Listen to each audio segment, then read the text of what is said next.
to the latest market update with me, Andrew Dawkins, and myself, Daniel Bajwoluk. How have you been, Andrew, over the last month? Oh, it was a good month, I think. Nice to see the good weather coming back. Yeah, the weather is definitely warming up, but how did the markets fare last month? Well, it'd be good to say they had a terrific month, but it was mixed again. I think what we're going to say is that perhaps things are starting to get a wee bit better, which is good for us. But I think by and large it's the same old replay of many of the topics we've been talking about since 2022 started. But we can have a look at the individual sectors in a moment. It's been a mixed month, but let's focus on the positives. So what can we take out of May that's been positive? Well, it's been a good month for the Far East and Japan in particular. And their economy is doing really well, actually, which is good, because for many years, over decades, Japan's been a bit of a laggard in terms of world growth. But this has been a good period for them, which is good to see. We also got some good news from Central Europe and the mainland Europe, where we saw growth across many of the investment funds we hold. And we're starting to see now inflation reducing. It's still a lot higher than it should be. And we're seeing still the workforce is actually, it's a bit mixed, but by and large there's more people working than not working, and ahead of expectations there. So Europe had some good signs there. The worry is Germany. The German economy slipped into technical recession, so 2 quarters of negative growth. And because of the way that the economy in Germany works, a lot of exports, and especially on products rather than services. So with the world demand slightly less, then they're having 1 or 2 challenges of their own, plus the fuel and the import restrictions from Russia. Positive over in the States once again. So some good numbers coming out of consumer confidence, people feeling that, actually things are quite good. But the difficulty that we've got there is you've still got this position where the workforce is very, very good, or tight, as they like to call it. So there's very few people actually looking for work. In fact, there's 1.8 jobs going for each person that are looking for work. And then this confounds what they're trying to do with these silly central bankers. They wanting to see unemployment increase, so therefore workers demand less pay because they know there's somebody else behind them wanting to take the jobs off them. But that's not the case. The workforce is very strong. The economy is starting to show signs, though, of weakness in terms of consumers now are starting to run up more debt on credit cards. There's been less repayment of credit debt. There's been more repossessions on private vehicles than for a long time, and the amount of mortgage repayments has shrunk for the first time since the pandemic. So it's starting to see perhaps the effects of this tightening, interest rates going up, which is a bit of a worry. So we've discussed the positives, but let's move on to the must-do betters, which is UK property and fixed interest. Yeah, so May really was a bit of a mixed one. Started off well for the UK shares, but then had a wobble as global demand started to slow down, affecting some of the big stock in the UK, such as the mining stock, banking stock. Really came across because of the China sort of scenario, that we were hoping that China opening up was going to be a bit of a stimulus to the world in terms of extra demand and people splashing the cash, but that hasn't been the case just yet.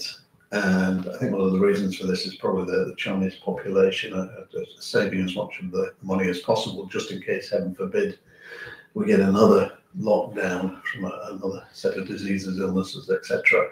And they are very worried that the Chinese state doesn't really provide that much in the way of security for anybody affected by that. So I think keeping the money dry.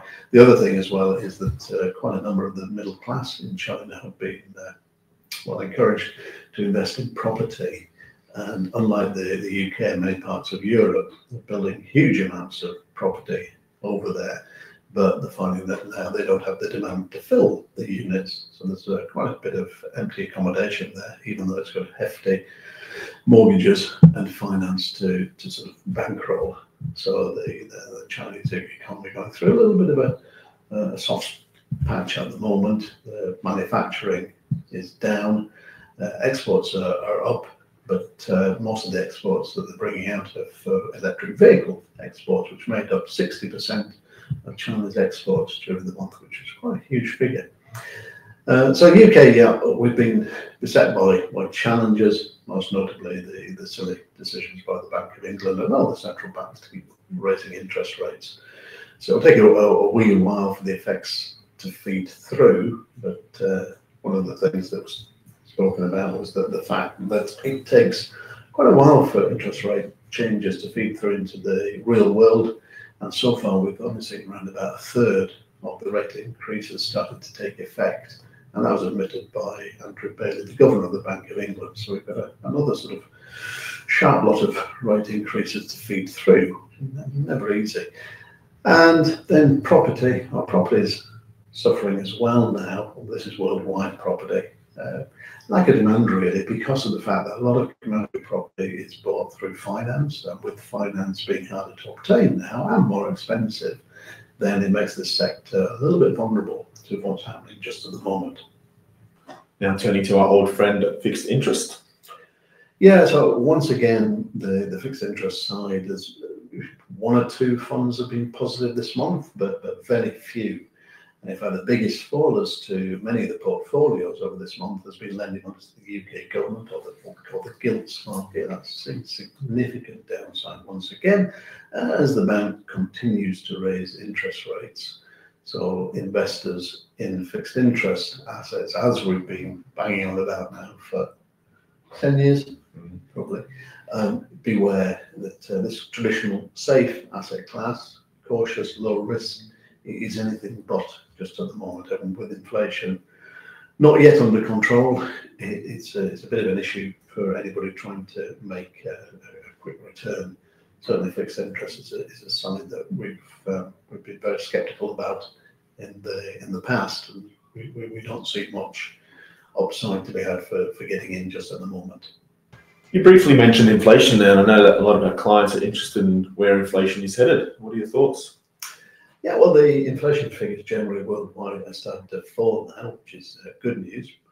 The difficulty is that they're not falling as quick as we would like, and until they do, then unfortunately the central banks throughout the world look intent on raising interest rates even further until they start causing real harm to the economy. So we're really sort of overstretched, especially in the UK in terms of energy price, but also food has been a big contributor to the inflation mark just at the moment, not only here in the UK, but also in France, for example, where food inflation is now at 18%. So it's a bit of a difficult one because of the fact that because the economies are built so much on low rates of inflation, when we're getting figures as high as they are at the moment, it really spooks the market, not knowing when, again, we keep going on about this, when central banks are going to start reducing the rate that they charge for borrowing. So it's probably going to be towards the end of the year where it starts to filter through, but hopefully not too much damage is done to the world economy by these rate hikes, and we'll start seeing inflation fall. And then once it does start to fall, the key point is to make sure we keep it low, which is making sure that, again, these central bankers do the job that we pay them for.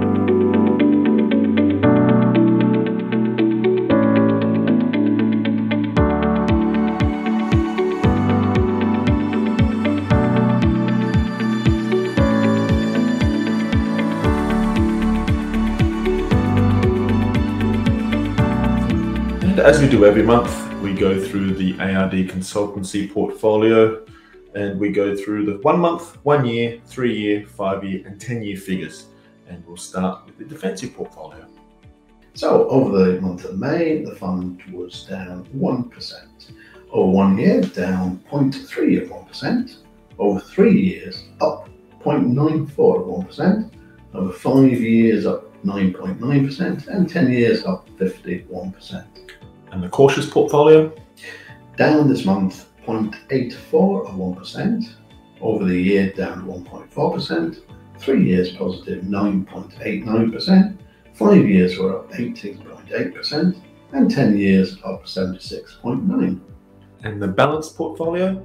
This month down 0.49%, over the year down 1.91%, over 3 years up 14.31%, 5 years up 25.92%, and over 10 years up 109.9%. And the capital growth portfolio?